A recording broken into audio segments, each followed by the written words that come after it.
Hello नमस्कार, मैं हूं नीरज कुमार। आप देख रहे हैं मोबाइल न्यूज 24। 17 लाख दर्शकों का favourite news channel Shri Narayan medical college Saharsa के डॉक्टर और फैकल्टी सर्जन वो सभी पदों को संभालने वाले डॉक्टर नरेश झा जी के साथ आज हम बैठे हैं और बात करेंगे इंडिया में, बिहार की तो बात करेंगे ही, पूरे इंडिया में बीते कुछ वर्षों में जो मेडिकल कॉलेज को सुधारने की व्यवस्था हुई है और उसके खासतौर पर नए लाइसेंस को लेकर जिस प्रकार से प्रक्रिया में ढील दी गई है, इसका देश के लोगों को कितना फायदा हो रहा है और क्या इसके साइड इफेक्ट हैं, इस पर भी चर्चा करेंगे। इसके साथ साथ सामाजिकता पर भी बातचीत होगी। पहले डॉक्टर साहब, बहुत बहुत स्वागत है आपका हमारे चैनल में।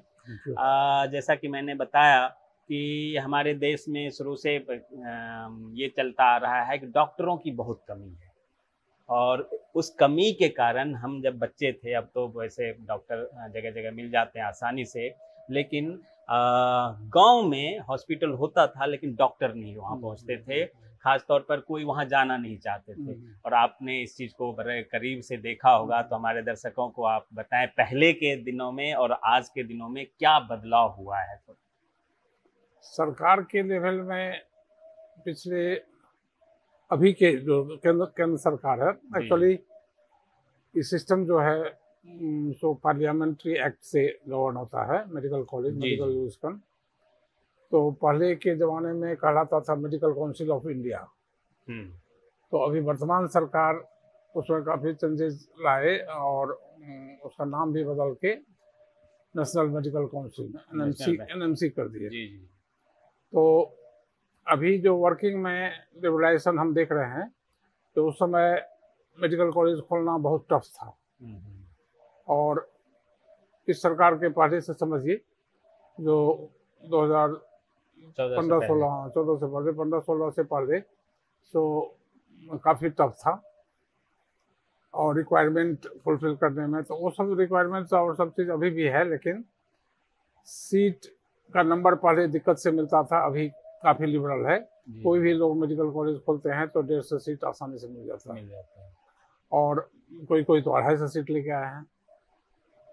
तो अभी मेडिकल कॉलेज का हालत है जो बहुत गवर्नमेंट भी खोल रही है, स्टेट गवर्नमेंट भी, स्टेट गवर्नमेंट का भी प्लानिंग है जो हर जिला में मेडिकल कॉलेज। आप प्राइवेट मेडिकल कॉलेज को भी तरजीह दिया जा रहा है, जल्दी से एनओसी मिल जाता है स्टेट गवर्नमेंट से भी और एनएमसी भी ओके करते जाता है।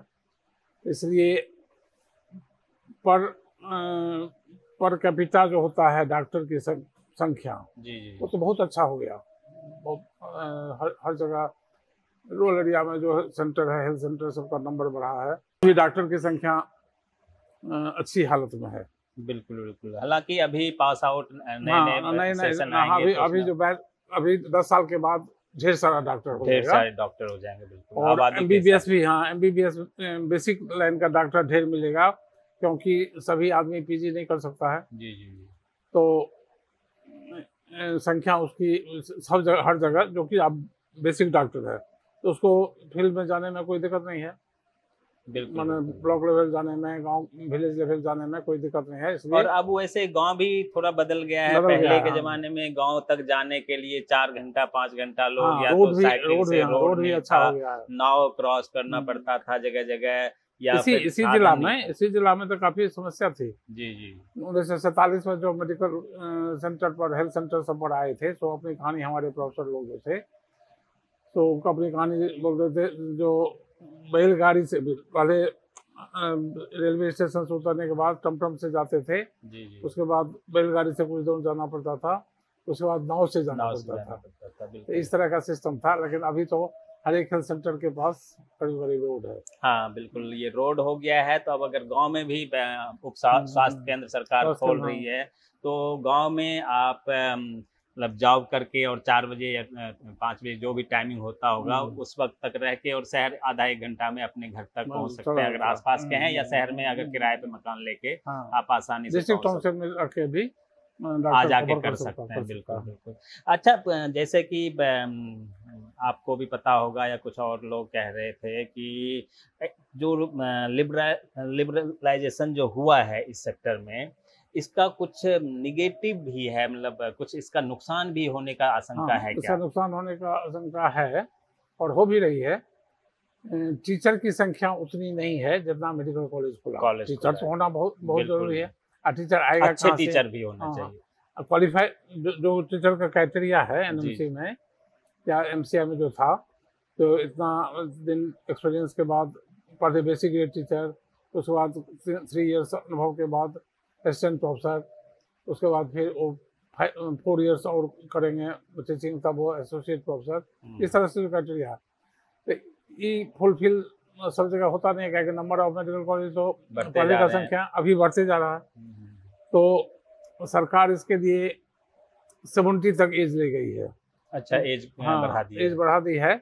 जो मेडिकल कॉलेज का टीचर अगर स्टेट गवर्नमेंट में वो 60 साल में रिटायर हो जाता है या 65 साल में रिटायर हो जाता है, तो उसको भी हम हायर कर देंगे। इस तरह से कुछ मेडिकल कॉलेज 5 साल के लिए टीचर मिल जाता है, तो फिर वो भी टीचर रिटायर कर जाता है। तो टीचर की कमी हर डिपार्टमेंट में रहती है। और चूँकि सब कुछ लिबरल है के लिए, एक्सेप्टेंस के लिए, मंजूरी के लिए, मेडिकल कॉलेज को जो रिकॉग्निशन मिला उसमें थोड़ा सा लिबरलाइजेशन हो गया है। तो टाइटनेस नहीं भी है एजुकेशन में या और चीज़ में जो क्राइटेरिया है, तो उसको परमिशन मिलते जा रहा है। मतलब कहने का मतलब ये है कि जो डॉक्टर आजकल जो मेडिकल डॉक्टरेट का जो पढ़ाई हो रहा होगा, तो जो अभी जो स्टूडेंट होंगे डॉक्टर अभी जो पढ़ रहे हैं, उनके अंदर वो गुणवत्ता लाने में परेशानी, गुणवत्ता आने में हमको शंका है, क्योंकि सीट का संख्या बढ़ा। एक बैच में 150 से 250 तक स्टूडेंट रहता है। किसी कॉलेज में 200 है, किसी कॉलेज में 250 है, मोस्टली अब 150 है। तो संख्या और टीचर की कमी इसलिए, और एनएमसी का कुछ से लिबरलाइज जो हुआ, इस कारण से क्वालिटी जो होता था डॉक्टर का, उसमें गुणवत्ता में कमी होगी। हम अंदाज करते हैं जो काफ़ी कमी होगी। बिल्कुल बिल्कुल। और एक और चीज़ अभी जैसे काफ़ी कंट्रोवर्सी हुआ था कि एग्ज़ाम जो हुए थे नीट के परसेंटेज को लेकर, और उसके बाद उन्होंने कुछ सुधार वगैरह लाया था, तो ये क्या था? मतलब आम लोग उसे समझ नहीं पाए कि वो था क्या। मतलब पढ़े लिखे लोग तो समझ जा रहे हैं, लेकिन वो था क्या, क्यों ऐसा हुआ था, ये आप मेरे ख्याल से ज़्यादा बेहतर बता पाएंगे। हाँ, ये तो उसमें जो इम्पर्सोनेशन करके सेटिंग करता है या कुछ इलीगल ग्रेटिफिकेशन से क्वेश्चन आउट कर देता है, तो उसमें एक जगह लिंक हम जो फील किए हैं अभी तक पिछले 20 साल 25 साल में, एक जगह के लिंक से नहीं है। जो जेल में जा रहा है केवल वही फॉल्ट में नहीं है, वही दोषी केवल नहीं है। दोषी तो कोई कंट्रोलिंग सिस्टम में जरूर कोई होगा, तो अपने क्वेश्चन उसको मिल रहा है। उसको क्वेश्चन मिलता कैसे है? तो कंट्रोलिंग सिस्टम में ही पैसा के बल पर, हम तो न्यूज से भी जो पढ़ते हैं, जो ढेर पैसा कैंडिडेट से, गार्जियन से लिया जाता है, नहीं होता है तो रिफंड कर देता है। लेकिन 70 लाख गवर्नमेंट कॉलेज में एडमिशन कराने के लिए, अच्छा नंबर पोजिशन लाने के लिए। तो ये चीज़ अब सरकार इस बार बहुत ज़्यादा टाइट की है। अब नेक्स्ट ईयर से अभी जो नीट हुआ है उसका असर क्या पड़ेगा, सो अब समय बताएगी रिजल्ट के बाद। हाँ, लेकिन पिछले 20 साल से हम, पिछले 20 साल से क्या, हम 30-35 साल से जानते हैं, तो इस तरह का है। पहले लोग, अभी तो क्वेश्चन ही आउट कर देता है, पहले इम्पर्सोनेशन कर देता था। जैसे फोटो से मिलानी नहीं होता था, लिबरल रहता था, किसी को बैठा दिया। पहले तो मुझे लगता है आई कार्ड वगैरह, स्कॉलर बैठा दिया, मिलता जुलता फोटो, डबल फोटो करके फोटो में कंफ्यूजन होता है। मतलब वो धीरे धीरे टाइट होते गया है। तो अब हो सकता है चेंजेस हो, लेकिन पिछले 30-40 साल से इस तरह का एडमिशन काफी हुआ है। बिल्कुल बिल्कुल। तो ये जो खामियां थी उसे दुरुस्त करने के लिए जैसे जैसे पता चलता है उसको लॉक करने की कोशिश की जाती है सरकार के द्वारा, ताकि बेहतर हो सके, बेहतर से और बेहतर हो सके। और हालांकि आपके क्षेत्र से रिलेटेड, डॉक्टरेट से रिलेटेड, तो लगभग हमें जो लगा हमने आपसे सवाल पूछा और आपने बड़ा ही अच्छा हमारे दर्शकों को बताने की कोशिश की है। लास्ट में हम ये भी, क्योंकि आपके वैसे क्षेत्र, आपके सेक्शन से नहीं आता, आपके क्षेत्र से नहीं आता है, लेकिन क्योंकि हम इस देश में रहते हैं, इस राज्य में रहते हैं, सोसाइटी में रहते हैं, तो प्रभाव पड़ता है समाज में। तो इसलिए हम जानना चाहेंगे पॉलिटिकल एक सवाल रखते हुए कि आने वाले समय में 4-5 महीने बाद यहाँ बिहार में इलेक्शन होने वाला है। आप एक बुद्धिजीवी के नाते क्या लोगों से अपील करेंगे कि ये जो राज्य है बीते 4 साल 5 साल में कितना बदला है, और लोगों को क्या सोच के अपने मत का अधिकार करना चाहिए, ताकि एक सच्चे और अच्छे लोग चुनकर उस लोकतंत्र के मंदिर में जाए जो अपने अपने क्षेत्र के लिए विकास का कार्य कर सके। इसमें लोगों से हम अपील यही करेंगे, जो कैंडिडेट को जरूर देखना चाहिए जी जी, और पार्टी क्या लेके आ रही है, जो क्या पॉलिसीज है पार्टी की। अभी जो जनसुराज के सूत्रधार जो हैं प्रशांत किशोर जी, उनका सभी आइडियाज बहुत एक्सेप्टेबल है, बहुत ही डेवलपिंग है, एजुकेशन सेक्टर में भी, एम्प्लॉयमेंट में भी। तो उस तरह के विचारधारा वाला जो पार्टी आवे, उसको पब्लिक को चाहिए, वोटर को चाहिए जो उसको करे, जो हमारे बच्चा का केयर करे, बच्चा के लिए कुछ करे, जैसे एजुकेशन। और जवान, हमारा जवान बेटा जो हो गया है, जो नहीं पढ़ लिख सका, तो उसको कोई एम्प्लॉयमेंट भी चाहिए। तो इस तरह से प्रशांत किशोर जी का थॉट अभी समाज में, सोसाइटी में अच्छा लग रहा है, अच्छा लग रहा है। हाँ। लेकिन पॉलिटिक्स में क्या होगा तो कहना मुश्किल है, जो उस समय वोट में कन्वर्ट क्या होगा। खास तौर पर क्योंकि बिहार में जातिवाद इतना ज्यादा बढ़ा हुआ है कि नहीं, जातिवाद तो हम नहीं मानेंगे, लेकिन एक तो जल्दी से चेंज होता नहीं है वोटर। जो इनका प्रभाव, मोदी जी का प्रभाव स्टेट लेवल में भी इतना ज्यादा पड़ जाता है। और एक तरह से कहिए जो सेंट्रलाइज्ड चुनाव, सब पब्लिक को घूस दिया जा रहा है 2 साल से, 4.5 किलो अनाज, 5 किलो अनाज नियम से दिया जा रहा है। तो इस तरह का घूस हुआ। इस तरह से बहुत तरह का लोग अभी जो सेंट्रल गवर्नमेंट है उनके द्वारा, तो उनकी पार्टी भी ग्रो कर रही है उनके पॉलिसी के तहत। बिल्कुल बिल्कुल। तो लेकिन एक्चुअली अगर पुराने ही नेता को, जो कि 20 साल से चले आ रहे हैं, उन्हीं को अगर टिकट दिया जाएगा तो फिर कोई परिवर्तन होने का चांस नहीं है। बिल्कुल। नए लोगों को, अगर वो पार्टी भी, पुरानी पार्टी भी अगर नए लोगों को, ऐसे सोच वाले सोच समझ के दे, जो नए युवा हो, नया सोच को, और उस पर अंकुश रखे, कुछ रिटर्न बैक करने का अंकुश रखे।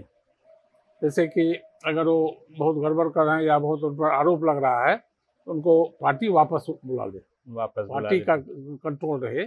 बिल्कुल, तो पार्टी का कंट्रोल रहे, क्योंकि संविधान में तो जो बन गया है, बन गया है। अगर पार्टी अपने स्तर से कंट्रोल करता है कि ये उम्मीदवार हमारा सही से काम नहीं कर पा रहा है, तो उसे बीच में हो ना हो, लेकिन नेक्स्ट टाइम उसका टिकट तो जरूर काट दिया जाना चाहिए। 2 इयर्स में भी रखिए, 2 इयर्स में मिडिल में भी उसे आप विड्रॉ कर सकते हैं, ऐसा प्रस्ताव इन्होंने दिया है। प्रशांत किशोर जी बीते 2-2.5 साल से पूरे बिहार में पदयात्रा करके, घूम के, और यहाँ के बारे में जमीनी स्तर पे सोचे हैं। उनका मिशन बहुत अच्छा है, हर कोई तारीफ कर रहे हैं। रिजल्ट क्या आता है अपने जगह पर वो दिगर बात है, लेकिन उनकी सोच अच्छी है, इसमें कोई संदेह नहीं। जैसा कि हमेशा देखने को मिलता है कि सत्ता या एमएलए तो बदल जाते हैं, लेकिन ब्यूरोक्रेट्स जो है वो वहीं का वही ढर्रा वही रह जाता है, और इस कारण से असल रूप में परिवर्तन नहीं हो पाता है, और समाज वहीं ठहराव महसूस करता है। एक आते हैं, दूसरे चले जाते हैं, फिर बदल के आते हैं, फिर चले जाते हैं, उसी तरह पैटर्न वही रह जाता है, पैटर्न वही रह जाता है। तो वो बदलने की कोशिश जनसुराज द्वारा किया जा रहा है। रिजल्ट क्या आता है ये वक्त बताएगा। आप तमाम दर्शकों का बहुत बहुत धन्यवाद। डॉक्टर साहब, आपका भी बहुत बहुत धन्यवाद। नमस्कार।